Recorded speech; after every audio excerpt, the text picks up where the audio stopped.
Hello guys, welcome to our channel. This is Teja. ప్రస్తుతం మనతో పాటు సీనియర్ జర్నలిస్ట్ భరద్వాజ్ గారు ఉన్నారు. నమస్తే సార్. నమస్తే. గుల్జార్ అతను ఒక లిరిక్ రైటర్, అలాగే ఒక డైరెక్టర్ కూడా. సో ఆ వ్యక్తికి రీసెంట్గా జ్ఞానపీఠ అనే ఒక అవార్డు అయితే రావడం జరిగింది.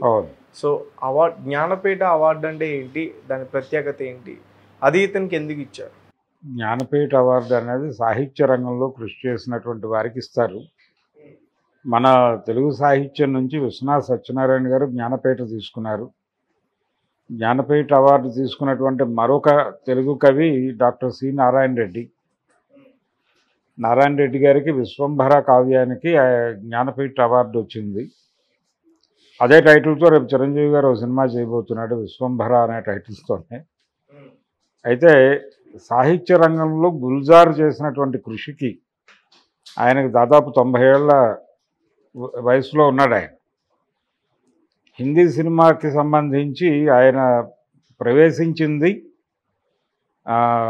గీత రచయితగా ప్రవేశించాడు. ఆయన ప్రవేశించడానికంటే ముందు ఆయన అవిభక్త భారతదేశం అంటే పంజాబ్లో ఒక ముక్క చీల్చి పాకిస్తాన్ అనే దేశంగా ఏర్పడింది. దేశ విభజన అని చాలామంది చాలా పెద్ద అర్థంలో మాట్లాడేస్తారు, కానీ విభజించింది పంజాబ్ని. పంజాబ్ విభజన, పాకిస్తాన్ ఏర్పడింది పంజాబ్లో ఒక ముక్కలో మాత్రమే. అలాగే బెంగాల్లో ఒక ముక్కలో బంగ్లాదేశ్ ఏర్పడింది. అంతే తప్ప దేశాన్ని నిట్టనిలువుగా చీల్చి ముస్లింలకు ఇవ్వాల. సో గుల్జార్ పంజాబ్కు చెందినవాడు. పంజాబ్లో చీలం జిల్లాకి సంబంధించినటువంటి ఒక విలేజ్లో ఆయన పుట్టాడు. అది అప్పుడు భారతదేశమే, కానీ ఆయన పుట్టింది 1934లో పుట్టాడు. ఆయన ఆగస్టు నెలలో. అప్పుడు పుట్టినప్పుడు అది భారతదేశంలోనే ఉంది, కానీ తర్వాత పాకిస్తాన్లోకి వెళ్ళిపోయింది. ఆయన పుట్టిన ప్రాంతం. ఆయన పెద్దగా చదువు అబ్బలేదు, కష్టపడుతూ అంటే వ్యవసాయ కుటుంబం నుంచి వచ్చాడు. ఆయన రకరకాల పనులు చేసుకుంటూ జీవనం సాగించాడు. అంటే చదువుకోవటానికి తగిన వెసులుబాటు, ఆర్థిక వెసులుబాటు లేదు ఆయనకి. కారుల మెకానిక్ గాను, రంగులు వేసేవాడు గాను, ఇలా రకరకాల పనులు చేస్తూ ఈ శ్రమైక జీవన సౌందర్యాన్ని రాయటానికి ఇష్టపడేవాడు ఆయన. అంటే తన చుట్టూ జరుగుతున్నటువంటి సామాజిక గతిని జాగ్రత్తగా గమనించేవాడు. రోజువారీ జీవితంలో తాను పడుతున్న కష్టాలు, తనతో పాటు ఉన్నటువంటి వాళ్ళు పడుతున్న కష్టాలు, ఈ కష్టాలకు కారణం ఎవరు, ఎందుకు జీవితాలు ఇంత సంక్షుభితంగా ఉన్నాయి అని ఆలోచించడం మొదలుపెట్టి దీన్ని రాయటం మొదలుపెట్టాడు. అదే సమయంలో అభ్యుదయ రచయితల సంఘం, ప్రోగ్రెసివ్ రైటర్స్ అసోసియేషన్ అనేది ఒకటి ఏర్పడింది భారతదేశంలో. ఈ ప్రోగ్రెసివ్ రైటర్స్ అసోసియేషన్ సమావేశాలకు అనుకోకుండా వెళ్ళేవాడు ఈయన, కుర్రవాడిగా. ఈ వెళ్ళినప్పుడు ఈయన రాసినటువంటి కవిత్వాన్ని చూసి, అంటే ఇతరేమీ పెద్ద సాహిత్యంలో ఏదో డిగ్రీలు పీజీలు చేసిన వ్యక్తి ఏం కాదు, కారు మెకానిక్కే. ఒక మెకానిక్గా జీవిస్తూ తనకి అనిపించిన విషయాన్ని, తనకి కనిపించిన ప్రపంచాన్ని, తాను చూసిన పద్ధతిని రాసేవాడు. ఈ రాసిన దాన్ని వాళ్ళు చూసి ఇందులో కవిత్వం ఉంది అని మెచ్చుకోవటం మొదలుపెట్టేసరికి ఈయన రాయటం మొదలుపెట్టాడు. అక్కడి నుంచి నేర్చుకునేవాడు. అంటే తన అభిప్రాయాలు వాళ్ళ అభిప్రాయాలతో కలిపి చూసుకుని దాని నుంచి తాను ఏం నేర్చుకోవచ్చో అది నేర్చుకుని తన కవిత్వాన్ని మెరుగుపరుచుకుంటూ వచ్చేవాడు ఆయన. అలాగే ఈ ప్రోగ్రెసివ్ రైటర్స్ అసోసియేషన్తో ప్రయాణం మొదలైన తర్వాత కేవలం గీత రచనకి మాత్రమే, కవిత్వానికి పరిమితమైన గుల్జార్ అక్కడ రకరకాల కళారూపాల ప్రదర్శనలు చూసేవాడు. ఈ ప్రోగ్రెసివ్ రైటర్స్ అసోసియేషన్ దీనిలో తెలుగులో అభ్యుదయ రచయితల సంఘం అంటారు దాన్ని. ఈ అభ్యుదయ రచయితల సంఘం తాలూకా సమావేశాల్లో జరిగేటువంటి కళా ప్రదర్శనలు ఇవన్నీ కూడా చాలా కీన్గా అబ్జర్వ్ చేసేవాడు ఆయన. ఈ కళారూపాలన్నిటిలోనూ మనం ఏదో మేరకు మన భావజాలాన్ని తీసుకెళ్ళాలి, అంటే మన భావజాల వ్యాప్తికి ఈ కళారూపాలను వినియోగించుకోవచ్చు అనేది అర్థమైంది ఆయనకి. అర్థమై ఆ స్టడీలో ఆయన ఉన్న టైంలోనే శైలేంద్ర లాంటి కవులు సినిమా పరిశ్రమలో ఉండేవాళ్ళు, వాళ్ళ అభ్యుదయ రచయితల సంఘానికి సన్నిహితంగానూ ఉండేవాళ్ళు. వాళ్ళు ఈయన్ని రమ్మన్నారు సినిమాల్లో. అట్లా ఈయన సినిమా ప్రయాణం మొదలైంది. సినిమాల్లో గీత రచయితగా ప్రయాణం ప్రారంభించి నెమ్మదిగా ఆయనకి జనాలు ఆయన రాసిన సాహిత్యాన్ని మెచ్చుకోవటం ప్రారంభమైంది. ఎప్పుడైతే ప్రజలు ఆయన రాసిన సాహిత్యాన్ని మెచ్చుకోవటం మొదలుపెట్టారో క్రమంగా అందరూ ఆయనతోనే, అంటే గుల్జార్ కవిత్వంలో ప్రధానంగా ఒక డ్రామా ఉండేది, డ్రామా ఉంటుంది, ఇప్పటికీ రాస్తున్నాడు ఆయన. ఈ డ్రామాలో ఏంటంటే తను ఏ క్యారెక్టర్ గురించి రాస్తున్నాడో ఆ క్యారెక్టర్ ఎక్కడ బిహేవ్ చేస్తోంది, ఏ సామాజిక పరిస్థితుల్లో బిహేవ్ చేస్తోంది, ఏ సామాజిక నేపథ్యంలో నుంచి ఆ పాత్ర వచ్చింది, వీటన్నిటినీ స్టడీ చేసి దాన్ని తన కవిత్వంలో ఆ పాత్ర ద్వారా పలికించేవాడు. డ్యూయెట్ రాసేటప్పుడు ఆయన ఇద్దరి స్వభావాల్లోనూ వాళ్ళ వర్గాలు, వాళ్ళు రిప్రజెంట్ చేస్తున్నటువంటి వర్గాల మధ్య ఉండేటువంటి ఘర్షణని కూడా తన సాహిత్యంలోకి తీసుకొచ్చి ఆ పాటలో రాసేవాడు ఆయన. రాసినప్పుడు ఏం జరుగుతుంది, అక్కడ చిన్న భావఘర్షణ జరుగుతున్నట్టుగా ఉంటుంది డ్యూయెట్లలో కూడా. ఇది జనాలకి కనెక్ట్ అయ్యేది, ఈ ఘర్షణ. ఇది కొత్తగా ఉండేది, అంటే కాన్వర్జేషనల్ పొయిటరీ నడిచేది. తెలుగులో ఆత్రేయ గారు రాసేవాడు అలాగే, సంభాషణాత్మక కవిత్వం అంటారు. ఈ సంభాషణాత్మక కవిత్వం రాయటంలో తెలుగులో ఆత్రేయ గారు, తమిళ్లో కన్నదాసన్, ఇలాంటి కొంతమంది చాలా చేయి తిరిగినటువంటి కవులు ఉండేవాళ్ళు. ఈ తరహాలో వీళ్ళందరి మీద ఇన్ఫ్లుయెన్స్ చేసింది ఆనాటి అభ్యుదయ రచయితల ఉద్యమమే. ఈ క్రమంలో గుల్జార్ కమ్యూనిస్ట్ బ్యాక్గ్రౌండ్ నుంచే వచ్చాడు ఆయన. నిజానికి కమ్యూనిస్ట్ పార్టీ ఆఫ్ ఇండియా మద్దతు ఉండేది ఆ రోజున ప్రోగ్రెసివ్ రైటర్స్ అసోసియేషన్కి. అయితే పార్టీ అనుబంధ సంస్థగా ఉండేది కాదు అది, కానీ కమ్యూనిస్టు భావజాలంతో నడిచేది. దాని తాలూకా ప్రభావం ఆయన మీద ఉండటం, తర్వాత ఆయన నెమ్మదిగా దర్శకుడిగా మారాడు.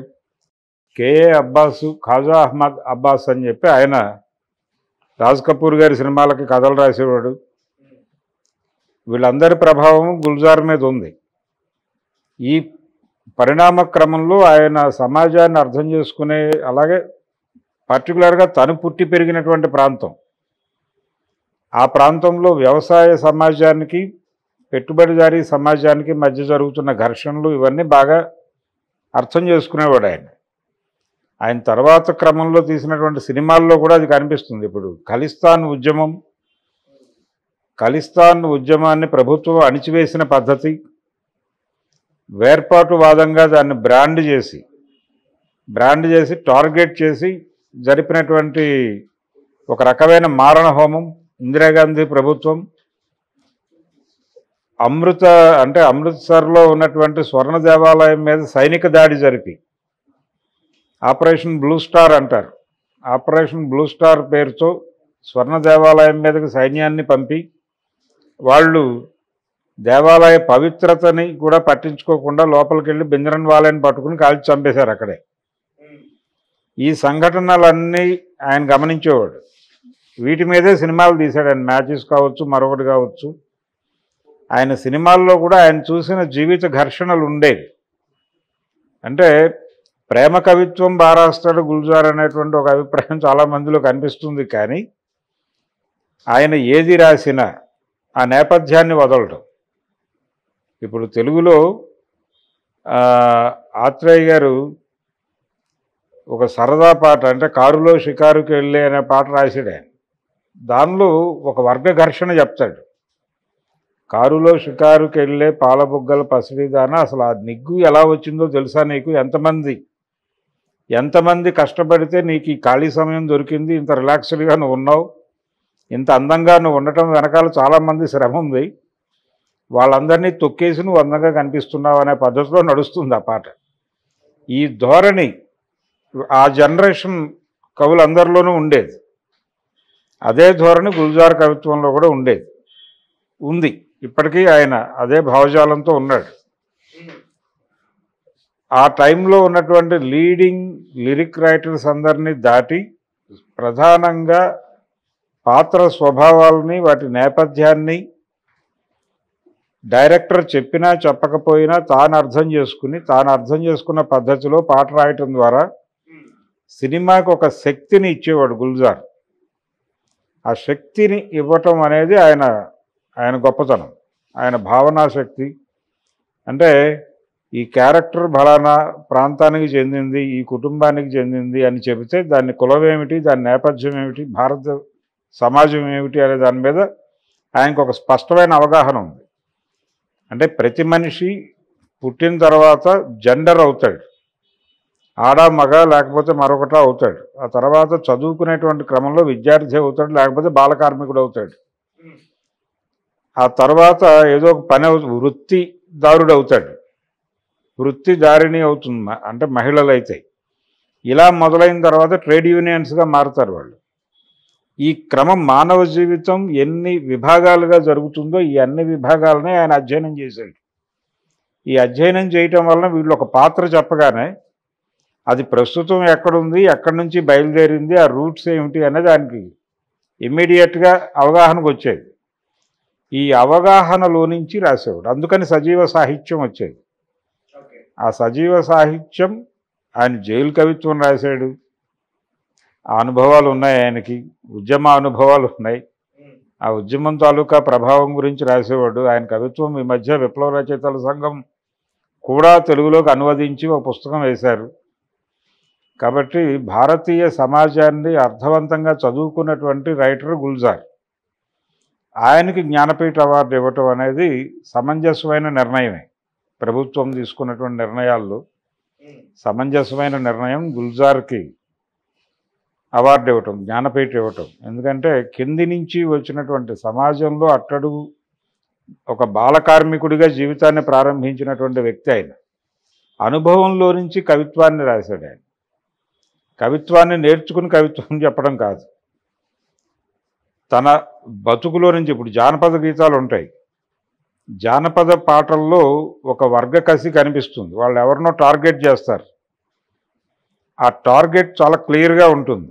ఎవరైతే వాళ్ళని రోజువారీ జీవితంలో హింసిస్తున్నారో వాళ్ళని టార్గెట్ చేస్తూ వాళ్ళని నేకెడ్గా ప్రపంచం ముందు నిలబెట్టే ప్రయత్నం జానపద గీతాల్లో జరుగుతుంది. ఆ ఫోక్ ఎలిమెంట్ తాలూకా శక్తి గుల్జార్కి తెలుసు. అందుకని తన బాధలు కూడా అదే టోన్లో చెప్పేవాడు ఆయన. అది అలవాటు అయిపోయింది ఆయనకి అలవాటు అయిపోయి అదే ధోరణిలో సినిమా పాటలు కూడా రాసేవాడు. అది కనెక్ట్ అయ్యేది జనాలకి. అందుకని గుల్జార్ ఆరాధ్య దైవం. హిందీ సినిమా పాటల ప్రేమికులకి ఆయన ఏ ఎక్స్ప్రెషన్ చెప్పినా అదే మోతాదులో చెప్తాడు. అందుకని ఆయన ఏ తరహా పాట రాసినా దాన్ని ప్రజలు రిసీవ్ చేసుకున్నారు, హృదయాలకి ఎక్కించుకున్నారు. ఆ తర్వాత డైరెక్టర్గా మారాడు. నేను ఇందాక చెప్పినటువంటి మ్యాచెస్లో అంటే ఉగ్రవాద సమస్య ఎందుకు పుట్టింది, దాని ఆత్మ ఏమిటి, అమృత్సర్లో స్వర్ణ దేవాలయం మీద దాడి జరిగిన సందర్భం, ఇవన్నీ ఆ సినిమాలో డిస్కస్ చేస్తాడు. పంజాబ్ ఆత్మ ఏమిటి అనేది తెలుసుకోవాలంటే అదే సినిమా చూడాలి. ఇలా తాను చూసినటువంటి జీవితాన్ని కేవలం పాటలుగా రాయటమో మరో రూపంలో రాయటమో కాకుండా కళారూపాల్లో ప్రదర్శించే ప్రయత్నం కూడా గుల్జార్ చాలా విస్తృతంగా చేశాడు. అందుకని ఇంతకాలానికి జ్ఞానపీఠ అవార్డు రావాలంటే ఏదో చేయాలి, ఏదో కసరత్తు అని మారుతారు. కానీ నిజానికి నారాయణ రెడ్డి గారికి వచ్చినా, విశ్వనాథ సత్యనారాయణ గారికి వచ్చినా కలిగే ఆనందం కన్నా కూడా గుల్జార్కి రావటం వలన కలిగే ఆనందం ఎక్కువ. అందుకని ఒక సముచిత నిర్ణయం తీసుకుంది ప్రభుత్వం అనే భావించాలి. Okay sir, thank you so much. Thank you.